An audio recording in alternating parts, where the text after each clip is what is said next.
What's going on, guys? This is Bruce Matson, your host of the show, Metric Scout Fantasy Football. And today, we're going to cover Rashod Bateman. He's had a groin injury, and he had to have surgery. He's projected to be back in September. He's going to be out for a bit. And his redraft value is probably going to fall some, because just because he's coming back in September doesn't mean there's going to be a little bit of a transition process. It's going to be out of sight, out of mind.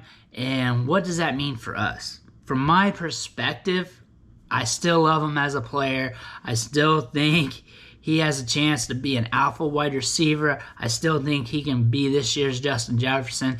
If anything, this will allow us to be able to obtain him at a cheaper price tag. And that's ultimately what we want. We want to get a player like this to take a shot on as cheap as possible. People are going to be scared of the offense. People are going to be scared of Lamar Jackson due to these storylines that has been brought up about his inability to pass the ball. However, he's never had a wide receiver quite like Rashod Bateman. So if Rashod Bateman can get back to health and just do what he's been doing, he's been blowing up camp. He has been balling out. He looks the part. He looks the part of like a Stephon Diggs. That's what I'm kind of expecting. I'm expecting him to blow up the league. I'm expecting him to do great things. Diggs himself had injuries during his rookie season. Diggs himself has had some nicks during his career. So it just happens. It just happens with players. He's going to have a later start. He's a rookie. People aren't really on to rookies that much in redraft. Dynasty, his value does not get affected at all. Dynasty is still a high-end prospect. In Dynasty, everybody wants him, unless you're just a hater. However, in redraft, this is where you can get him cheap, and this is where you can zero in on him and snag some shares. And I just want to see how cheap I can get him. I bet you he goes undrafted in a lot of drafts because he's going to be out of sight, out of mind. You may be able to get him 15th, 16th round. I don't know. This news hit today. The dust hasn't settled yet. ADP around this hasn't settled yet, so we don't really know his new value because that value's changed. I can pull up the ADP now, but it's not correct. People are going to value him differently. I know it's going to be less than what it is, and I know it's pretty low to begin with. It wasn't high. Why are you going to take a risk on an injured player? So guys are going to fade him, and I think that's not a smart move. He's cheap to begin with. He's darn near free, so why not dance with that? Why not dance with Rashod Bateman? Again, you can go through this channel, and there's all kinds of Lamar Jackson, Rashod Bateman videos. I think I got 2 or 3 of them.